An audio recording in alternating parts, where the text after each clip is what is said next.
founder of RedSwan CRE. And I'm really glad we're going to be talking about liquidity here because I think this is a very important topic in the industry. I've been an 18-year veteran in commercial real estate.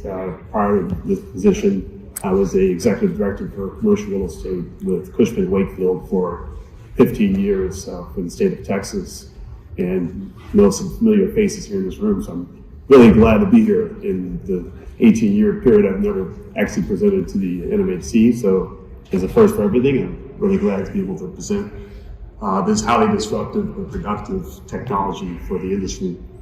As we all know, it's also one of the most successful asset classes in capital markets, but it's also a very conservative asset class. And with that comes a number of inefficiencies and pain points. And I founded RedSwan because seeing the future, there's going to be about $40 trillion trading hands and transfer of wealth over the next 10 years. And primarily it's going to be your offspring who's going to be taking care of your assets. That offspring thinks a little bit differently and acts a little bit differently. And they're focused on moving things in the way they see it to be more productive. So we're going to talk about making real estate more accessible, making real estate more affordable, and also making real estate more liquid. Property for raising capital for property owners and also creating value for investors. We have a $33 trillion industry. I'm glad to say RedSwan is kind of leading the industry with regards to tokenization. We've tokenized almost $3 billion worth of multifamily assets so far, and we're looking to grow that. We hope to be closer to $15 billion by the end of this year. But I'm going to not talk about a lot of technical terms. I think the two technical terms I'm going to mention, I hope, in this presentation is going to be blockchain and tokenization. After that, I'm going to be speaking all real estate. So why blockchain? Blockchain is really a technology that's been developed as the underlying technology for cryptocurrency, started with Bitcoin, and is still being used today, and I think it's going to be used forever now. But the technology has gone beyond just cryptocurrency. It's now being used in healthcare. Every pretty much application in the world is moving to blockchain. And as you know, almost everything in the world is moving towards digital, and real estate is also moving towards digital. So when you look at blockchain, you look at the fractional ownership, so you can now take things and digitize them into individual pieces. Those fractional ownership, as you know, in our industry, leads to crowdfunding. But also, we have smart contracts, which eliminate a lot of the human touch and processes everything using contracts that are set up using computers and technology software. The speed of transmission is much faster. It's also much more transparent, things that are put on the blockchain, and it's also the most secure type of technology on earth. It has never been hacked. So we are using this because we feel that in the real estate industry, we need to be able to provide more opportunities for investors as well as for sponsors to kind of change the paradigm in the way we do business. And I'll kind of give you some examples. So why tokenization? Well, tokenization is really just taking something, a physical asset, and break it into multiple pieces, and to be able to now register multiple owners of one asset. You hear the buzzword about NFTs. I'm not using that word because NFTs is really tokenizing one asset. This is not an investment asset. But when you start tokenizing something that's going to be used as investment, you now are talking about digital securities, which falls under the SEC. And RedSwan is a registered investment advisory firm, which falls in the aspects of the SEC. And so we have to use those guidelines in which we onboard customers and investors. But tokenization actually just takes a simple piece of technology, like a real estate asset. I'm trying to go backwards here. It won't go for me. But anyway, it takes a simple technology and divides it into pieces. So we take an asset, say a $100 million building that has $50 million worth of debt. We focus in on the equity, the net equity of $50 million. And for a sponsor, this is important because we bifurcate the debt to the side and take that net equity. If it's $50 million, we divide it to $1 a share, so we have 50 million shares. Now we can sell off 90% of those shares to LP investors, so we can now recapitalize the equity of a property. And this helps sponsors, so you don't have to be buying to hold or fix up and then sell, you can basically buy and hold forever this asset, which I think is a better and more profitable business model. So with tokenization, you actually have more liquidity options because you don't have to reduce and sell the asset to get your earnout. I think that's been a motivational factor in the industry for a long time. You sell the property after 5 years, after whenever you get to a point where you can make your earnout, or you definitely can sell to that point. We think that that's selling too early, because if you think about it, 15 years ago when you sold an asset, and you look at the same asset now, it's probably worth 300 times more than it was when you sold it. But you sold it just because you had a trigger to get your earnout. And I think that that's kind of wasteful. Also, if you look at real estate as an asset class in terms of commercial real estate, we have about $35 trillion in the industry worldwide. There's about 35% of that is just locked equity, right? So that's about $13 trillion that just is sitting there doing nothing, except for acting as a buffer for the banks and financial institutions, so that in case the asset falls in value, they still don't get hurt. We think that capital can be utilized so that you can now reinvest into other assets with that same kind of capital. Also, it reduces the amount of time that an investor has to invest in your asset. So think about your LP investors. More investors will come into an asset if it is more affordable. So if you reduce the price from $250,000 minimum entry to $1,000 and you made it global, you'd have a lot more investors coming into your property at much more favorable terms for you than it is currently. And also, if they have the ability to sell their investment shares on a secondary exchange 24/7, that's also a major attractive point for a LP investor. So if you're competing in the future and others are now bringing on LP investors who have the capability of selling their shares 24/7 on the secondary market, and you're not offering that to your customers, I think they will probably go to somebody who's going to provide that kind of service. So RedSwan, this is the kind of service we provide.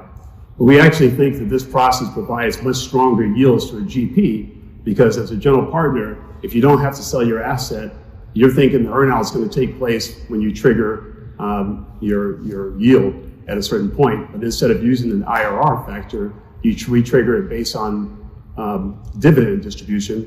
And so therefore, once you hit a hurdle rate of dividends, you can now start splitting the extra profit, the extra dividends. Let's say your hurdle rate is 8%, and now you're assuring dividends at 10%. You're now taking that extra 200 bips, and you're splitting it 50-50 with the LP shareholders every single year. And so every single year your NOI is climbing, your GP interest is definitely increasing. We think that's a lot more profitable.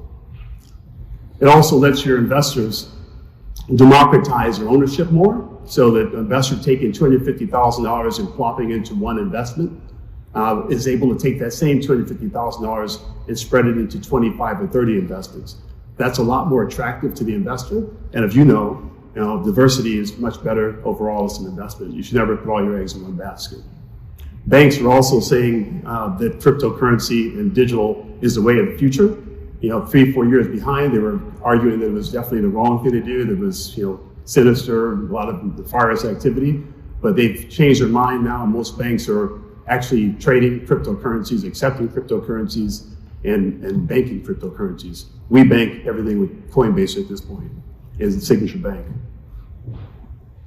Why RedSwan? Well, we're one of the leaders in the industry.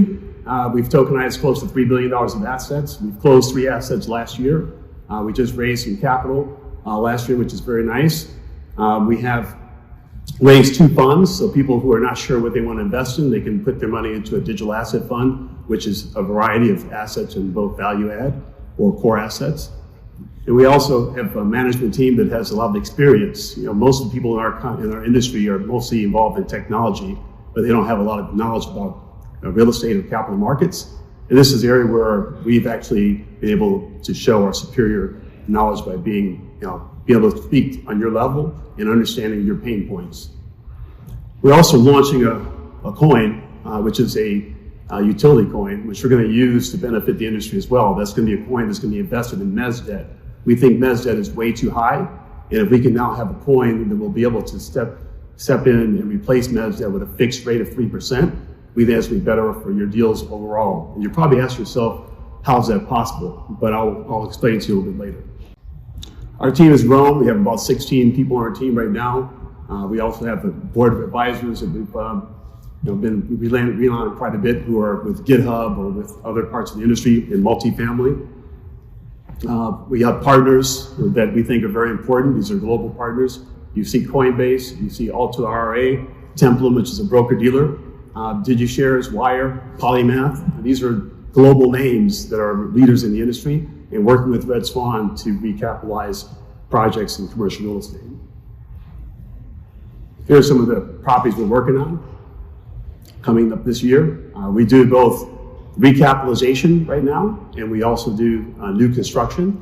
For new construction, we just ask for two things. One is the sponsor owns the land, and then two, that the sponsor already has a commitment for debt for the construction loan, and then we'll help them to raise up to 90% of the equity.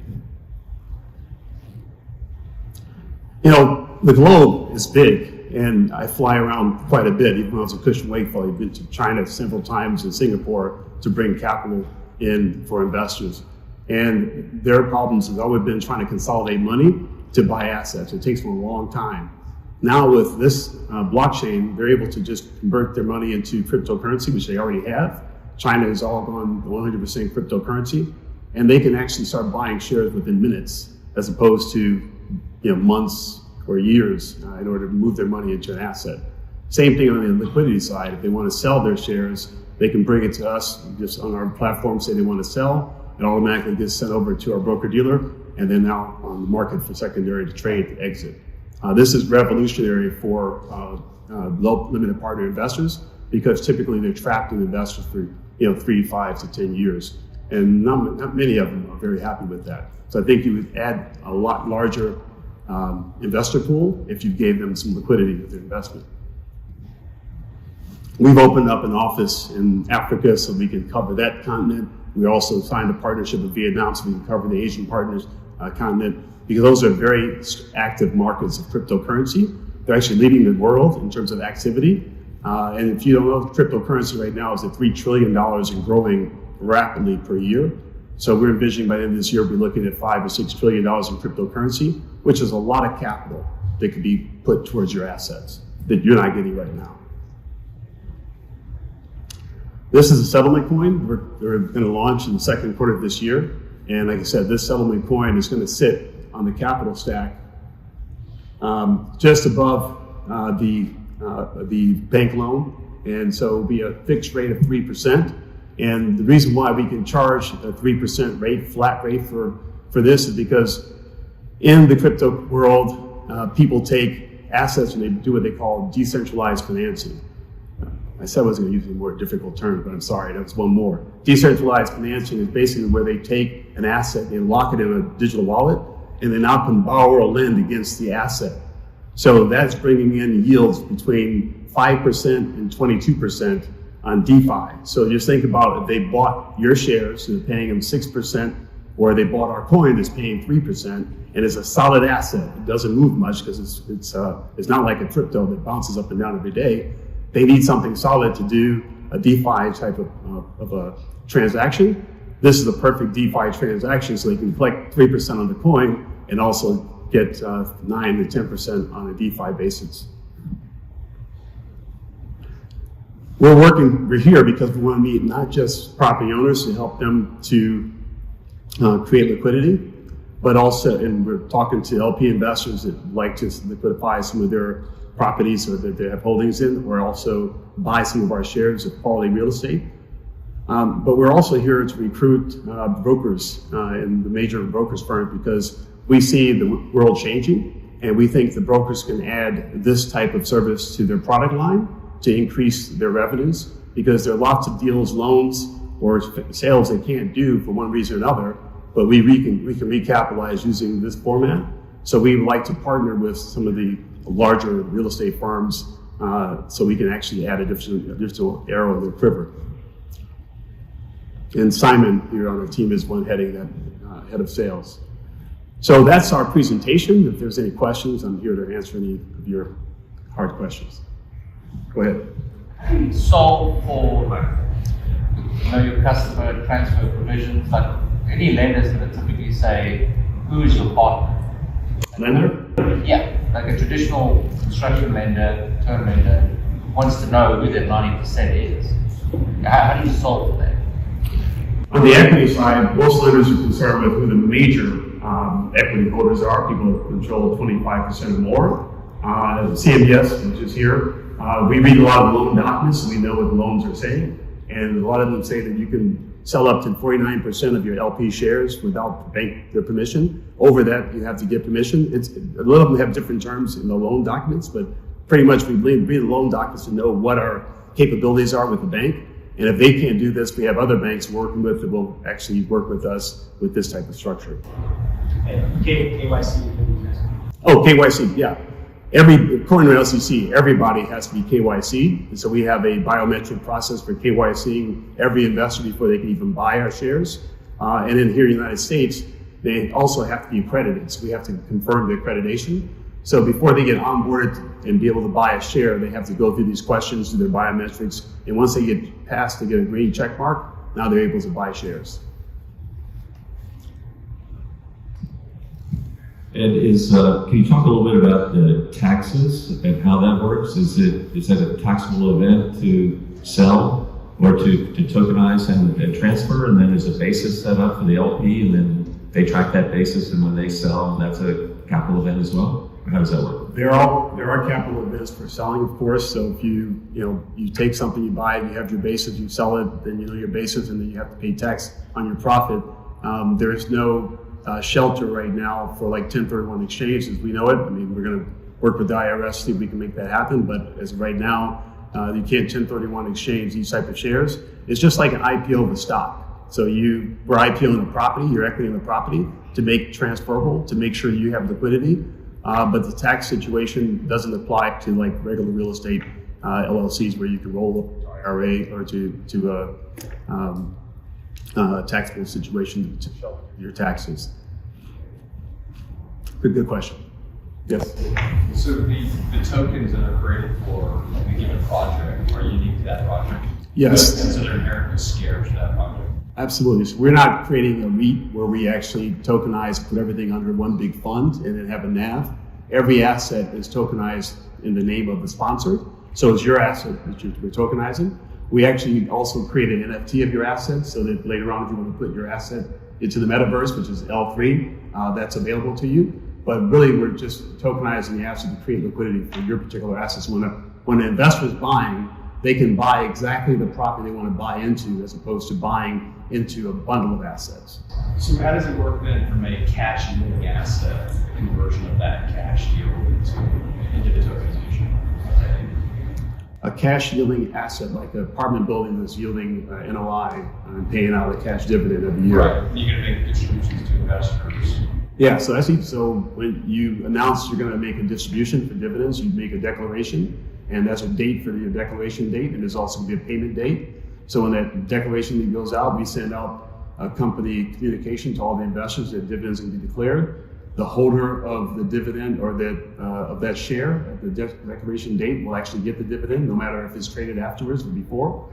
And then once the dividend is issued, you issue to RedSwan. We have all the wallets for our investors. We send it to each investor, pro rata to their shares, and that's how they get their dividend distribution. But then the distribution comes to them in the form of like cash. Right. Well, to be honest with you, they can take it any form they want because with our Coinbase relationship, we can receive any kind of currency, whether it be fiat or crypto.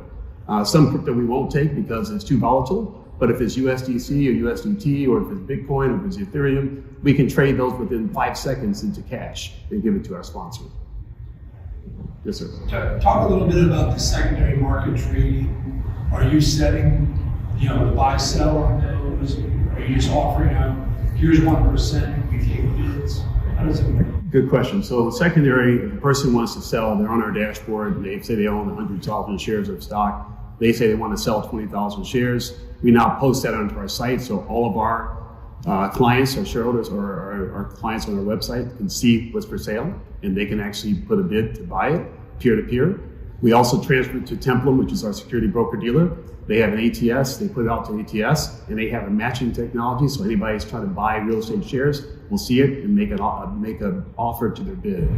Do they get the property level disclosures so that they get to see rent rolls and financial statement? Now in the secondary market, what they do get is quarterly financial statements from the sponsors, so that we're posting to make sure that when you issue, you have a valuation, right? And that's how you set the valuation when you issuance. But every quarter, you're sending your financial statements so they can see if you're actually meeting your forecasts of performance, and they can actually just take the cap rate and understand what their value is. But value in the secondary market is not always correlate with the value of the asset that you would look at it, because there's demand, supply and demand in the secondary market. For example, the very first asset that was tokenized was the Aspen Hotel in Colorado. That was taken out in 2018 for $1 a share. And you guys, that's hospitality. You know, hospitality hasn't done so well with COVID. That's currently trading on T0 ATS at $1.25 to $1.30 a share, right? So there's demand for that asset. People want to buy it. Not a lot of people want to sell it, so the price is higher. So that's how some of your shareholders could take advantage of getting their IRR much faster than waiting for your 5 years. They can get it in maybe 3 months or even a year. Just give more autonomy, which is what younger investors want now. They want more control of their assets, more control of their decision making, less fees. We think for the world, I hate to say this, but there's going to be less transfer of assets, more transfer of shares. More principals who are getting larger and larger, who are sponsors like yourselves, who are GP sponsors, having your assets under management growing and growing and growing, because you don't have to sell the asset to get an earnout. You basically hold on to the asset and keep improving the value, which improves your worth. Have any of the sponsors in your project been concerned about like buyouts? No, I mean, they're the GP, so they're managing the asset. There's no way that, I guess it's all the LPs bought them out, but the LPs, even they consolidated and bought 90% of the LP interest, they can't control the GPs. That's how you're going to set it up, so that you always stay in control of the asset. Good question. Yes? Any pushback from municipalities? Obviously, they like to tax real estate transactions. People. I haven't had any conversation with municipalities yet. Maybe it's too early for that. I'm sure once they see a lot of money being made, they'll probably jump in. But as of right now, I haven't had any discussion with municipalities at all. So what are the sizes of the project that you guys work on? We like the minimum equity size of $10 million, and that way, it makes kind of more sense for us than the size of our team. And we're focusing really on, like I said, on recapitalizations. So if you're thinking about selling your property rather than sell and recapitalize, you can keep your property, or if you're looking to develop a property. We're talking to some of the lenders right now to do some kind of a bridge, so that they can put up a bridge financing to close the transaction, and then simultaneously we start underwrite tokenizing and then selling out the shares, so we can eliminate the bridge, and then they can go to a perm loan. So we're talking about doing that right now. Yes. Currency risk at all. I mean, everything. Broken down during the tokenization. The currency of the dollar or currency of The currency, right? Like whatever they're taking, that's going to move your dollar. all our sponsors sign to receive their investment, their returns in dollars. So there is no currency risk to a sponsor at all. If we accept Bitcoin from a buyer tomorrow, as soon as we get it, we convert it to cash and then put cash in the wallet of the sponsor. Never cryptocurrency. Unless you want cryptocurrency, we can do that. No, we don't benchmark on any cryptocurrency. That's just too volatile. We're trying to provide stabilization for the crypto industry and liquidity for the real estate industry. That's really the goal here.